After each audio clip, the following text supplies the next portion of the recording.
They are great sports to relay. Like I said, they're unable to come tonight. But Wesley was dear to my heart, and I'm sure he touched a lot of people as he walked around that track last year with us.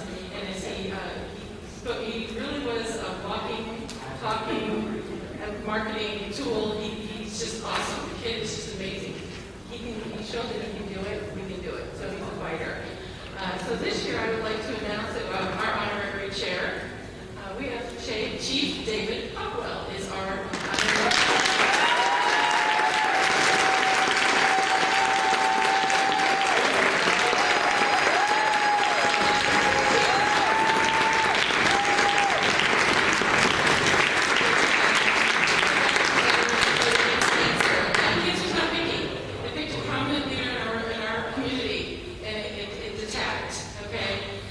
Chiefs fight back. There's no lose here. He is a winner, and he is going to fight and continue to fight. As we talked about his battle, I just want to share one thing. We sat and talked one day for a while in the office, and one of the things, I'm going to start shaking. Okay, here we go. So one of the things that was really stood out to me is Chief gives his family and friends, especially his wife, the credit, the caregiver, the credit for taking care of what they had to do to get through it. We as survivors just kind of all gone through, correct? Yep. But it's the caregivers that are our support and the caregivers that are our strength. So I want to thank Chief Popwell for accepting our offer and being our honorary chair this year. And I believe you have something you want to share. Yes, I do. Okay. My name's Dave.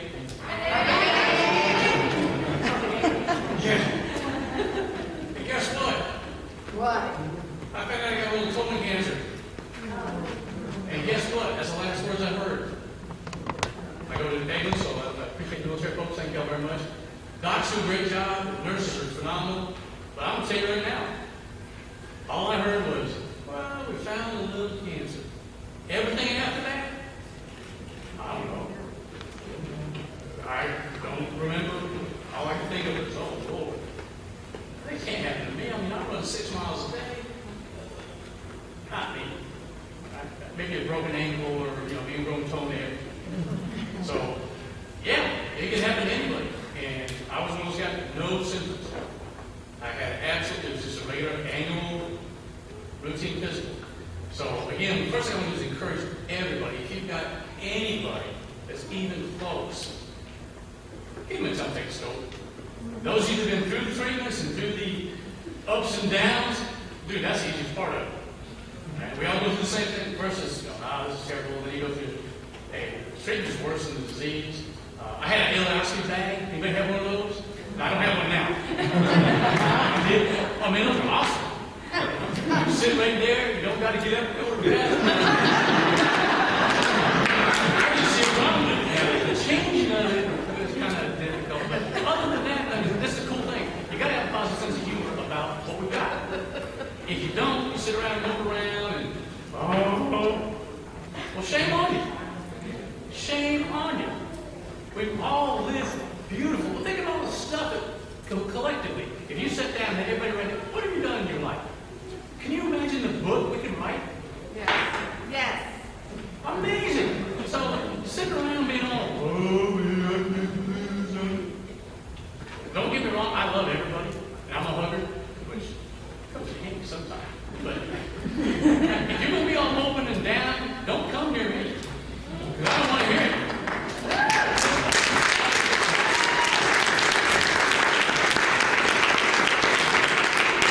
In January, I'm going to do I guess we can talk a little bit more, but one thing I want to do is I retired from the military. 23 years, 10 months, 29 days. The military has a lot of things they call history and traditions. And as I was sitting there one night between my emergency bowel evacuations and my nausea and my other stuff, watching the Food Channel, I want that 5-layer cheeseburger. Y'all been through it. Oh yeah, that first bite goes down great. After that, it's kind of like, okay, I'll wait. But I am going to eat a 5-layer cheeseburger. I'm going to eat a 7-layer burrito, steak, lobster, and a lot of good. I finished my last treat with some cool. Now,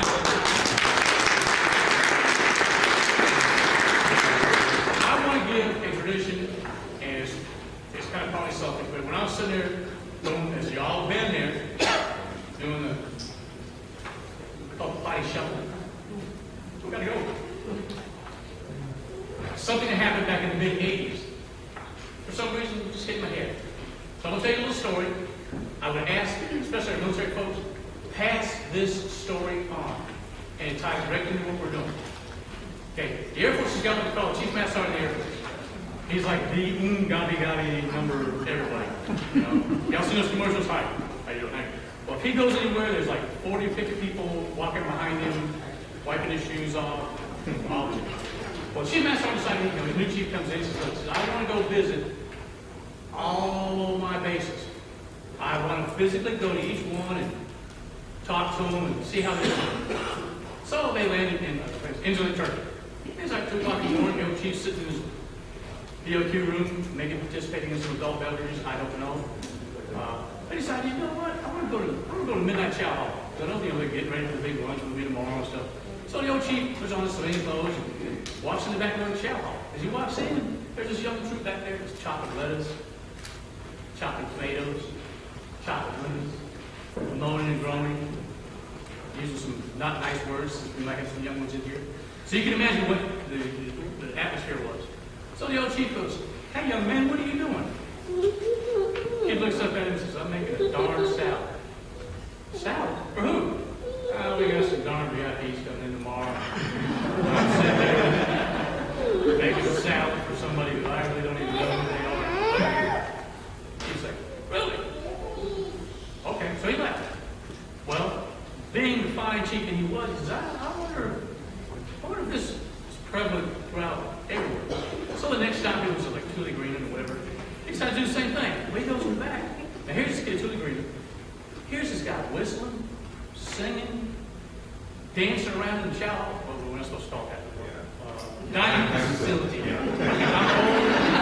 I can't take my retirement chow hall. So he hears this kid, and it's just, you know, having the time of his life. So the chief walks back and says, hey, young man, how you doing? Hey, how you doing, sir? Yes.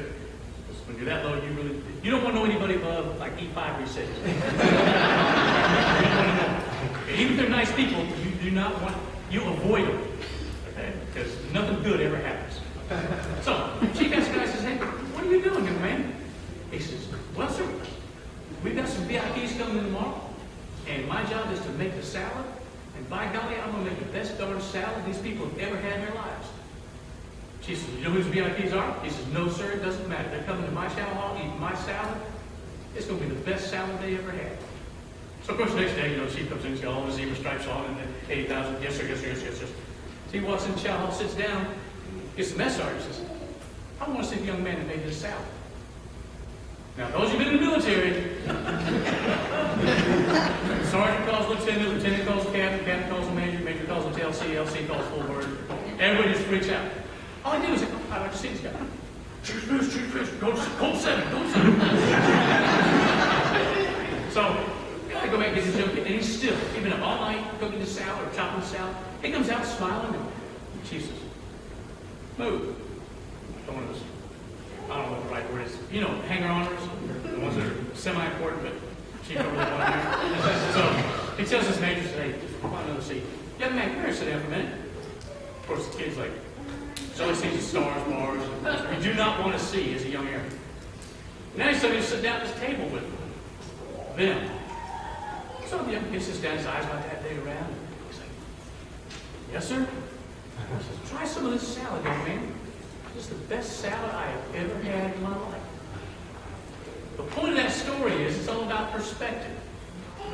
Are you just making a darn salad for whoever? Or are you making the best salad you can make for anybody?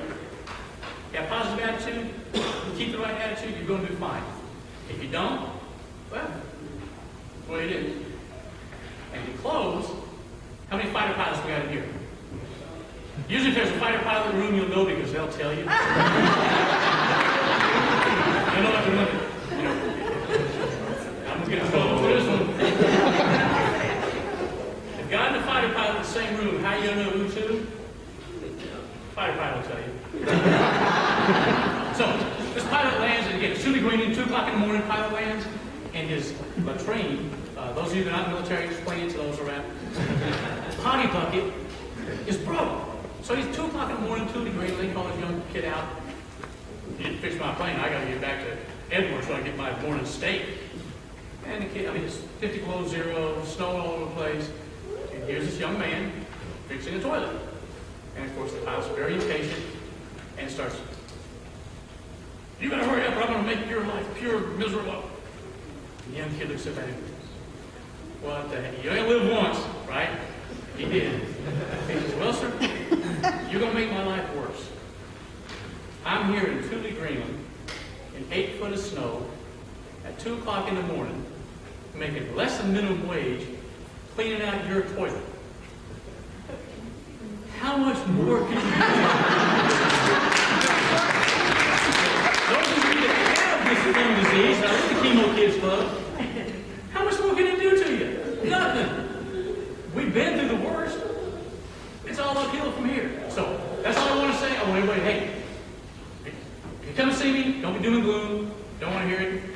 If you're happy, hey, come on in, sit down, have a cup of coffee, or, you know how it goes, sometimes coffee's not, but we'll get some water, or some Boost, or Ensure, or whatever.